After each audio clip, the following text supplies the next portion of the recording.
there and welcome to No Recipe Required. I'm Dave. Today I'm excited because I'm going to get you a sandwich. Actually a pulled pork sandwich. So it's not just the plain old ordinary ham and turkey and cheese, although I love those too. The pulled pork sandwich, I've got pork in the oven, pork roast, brined it, really slow cooking. We're going to show you how to do that. Then we're going to pull it out, top it with some coleslaw on some nice soft bread, little barbecue sauce. Perfect. Let's go ahead and get started. So let's put together our dry rub for our pork. Here I've got a little bit of brown sugar, and the amounts obviously vary. Brown sugar probably makes up for me and pork probably makes up about a third of the rub or so. And how much do you need? Well, it kind of depends on how much meat you're actually coating with the dry rub. You do want to make sure you have enough to give the entire meat a nice thick, kind of meaty coating. So I've got my brown sugar in there. I'm going to add in some paprika, and I'm going to hit probably a tablespoon. This cover is just not working for me. I'm going to pry that off, and I want to get, like I said, about a tablespoon in there. Sometimes they stick together. You can use a fork or just your finger to get in there and undo that. I'm going to do about the same amount of cumin on there, and you certainly don't have to be exact with these measurements. I've got some chili powder, and I've got some onion powder. Now you can mix these up. You can put in garlic powder, you can put in fennel, some of your other spices. It'll all work fine. The key thing is really just to get some flavor on that outside. I'm going to go ahead and add salt as well. Probably a tablespoon or so of salt, and then black pepper as well. Now remember, this rub is flavoring the outside, but for something like pulled pork, we're going to pull it apart obviously, and this needs to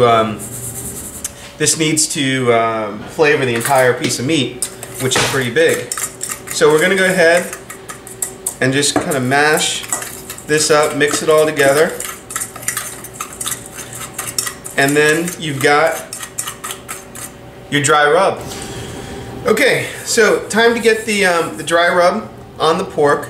So I'm going to go ahead and oil the pork up a little bit. I find it makes the rub stick a little bit better. And also helps render out some of the fat in that initial cooking process. I also like to keep, I've got my dry rub here, I've got my pork here. I like to keep one hand dry, one hand wet, and so I'll just come over, I'll take pinches of the rub, throw it on, and then use this hand to really kind of coat the meat. And you're looking to get that rub, nicely coated everywhere. Make sure you press it in, get it into all the all the nooks and crannies on the meat. I just finished putting the rub on my pork, and you can see here I've got both pieces on a rack in a roasting pan. If you don't have a rack, it's perfectly fine. Just put it in directly into the pan. Frankly, if you don't have something this large, you could even do this in aluminum foil. You just want to make sure that there's no holes in it, obviously, or the juice will leak out. You can put it in foil, essentially wrap it up, make like a little pouch sealed on top, throw that in the oven. There's a number of ways you can do this. If you've got a grill, if you've got a smoker, you can put it on the grill and just let it go essentially as low as it can go. You're looking for a temperature of like 220 or so. I'm going to go ahead and do mine in the oven. I put the fat side of the meat up, so it faces you. That's going to get exposed to the heat, and the fat is going to drip down through the meat and make it all nice and juicy. All right, so my pork has been cooking now for a few hours, and it's starting to get nice and crusty on top. It's got still several hours left to go. But one of the things I wanted to show you that you can do, a nice moist or wet environment is good for the pork. It'll help keep in that juices. Help keep it moist. So in addition to the drippings in the pan, what I'm going to do is add a can of chicken stock just directly to the bottom of the pan. And then I'm also going to add just a small can of apple juice. And that liquid in the bottom will start evaporating, keep the oven moist, keep the meat moist, and then at the end it will give us a nice sauce to use with the pork, or at least mix in with whatever kind of barbecue sauce you choose to use.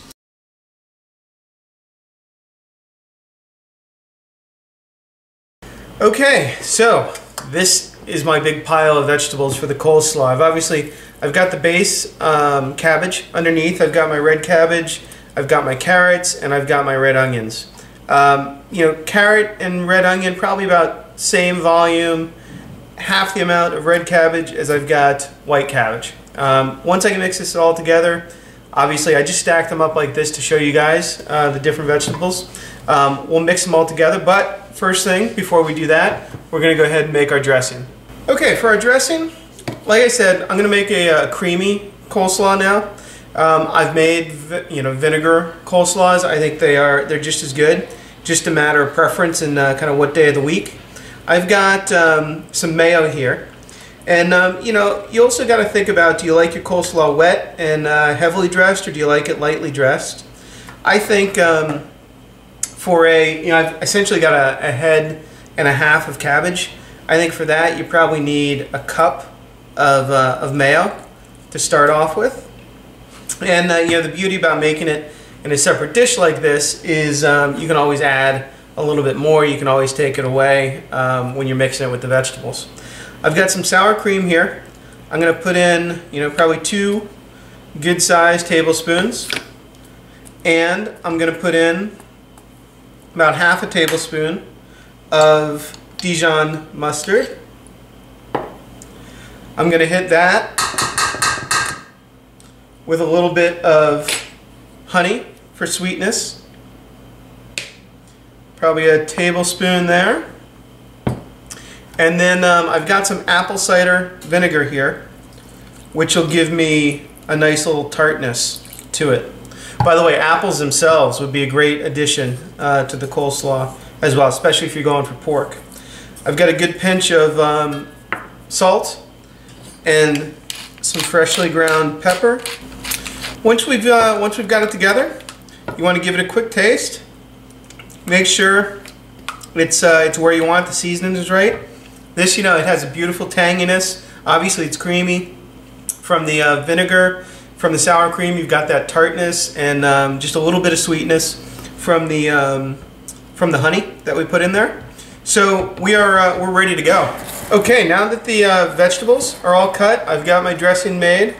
I'm just going to go ahead and pour that right on over my mixture. As I said, you know, I like to do this a couple hours ahead of time. And you know, frankly, I'm thinking right now, this probably is not enough dressing for this amount of vegetables. Sometimes, you know, I find it easier.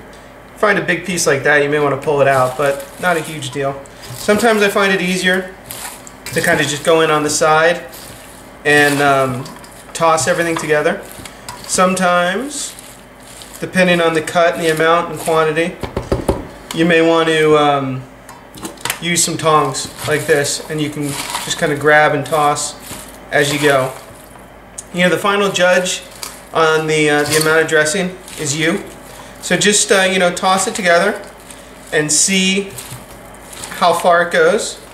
Go ahead and give it a taste once you think you've got everything coated. If it needs more, go ahead and make a little more and add it. If you think you got it right, then you got it right and you're good to go. So I just took my pork out of the oven. You can see it's got that nice golden brown color on it. There's a bone here. The meat is starting to pull off the bone. This has actually been 8 hours of total cooking time.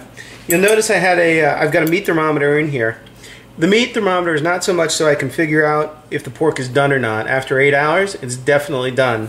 But since I'm trying to cook at such a low temperature, you know, that 220 range, I put it in there just so I can monitor my oven. Because it's an older oven, not always all that reliable. What we're really looking for, you know, is the ability with just a fork like this to start pulling back and peeling that pork off, which is exactly what we're looking for. So, you can't really do anything or shouldn't do anything right now. Because it's such a large piece of meat, I'm going to let it rest just like I do all meats. This size, it's probably going to take 45 minutes or so to an hour to really calm down, rest out. In the meantime, I'm going to remove the meat, set it aside on a plate, and I'm going to take these drippings that are in the pan, throw them in the freezer, get that fat to solidify on the top, and then I'll be able to use the flavorings that came off in my barbecue sauce.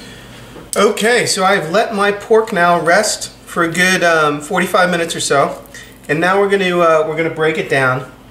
You might need a couple utensils for this. Ideally, you know, it all just kind of falls apart, falls off the bone when you pull it. You can see here the pork is kind of shredding, which is exactly what you're looking for. And you want to do this, you know, you're going to pull off those chunks. I like to keep a little bowl nearby, and then just throw my pulled pork over into that bowl. Okay, so imagine now we've got all the pork shredded out. What I like to do, I went ahead and just heated up some barbecue sauce. This is store-bought that I docked it up a little bit. Remember all the drippings that I took off the pork? Well, I added that here, so it's got a little bit of that pork flavor on there. Go ahead and add a little bit to the pork, toss it around, and again, this is what I would do with the full batch. And then, you know, pulled pork sandwich, you can't go wrong. So what I would love to do, take a little roll here, I split in half, go ahead, pile that high with some of your beautiful pulled pork, top it off with some coleslaw, cap that thing, and we've got a killer pulled pork sandwich. I'll see you next time on No Recipe Required.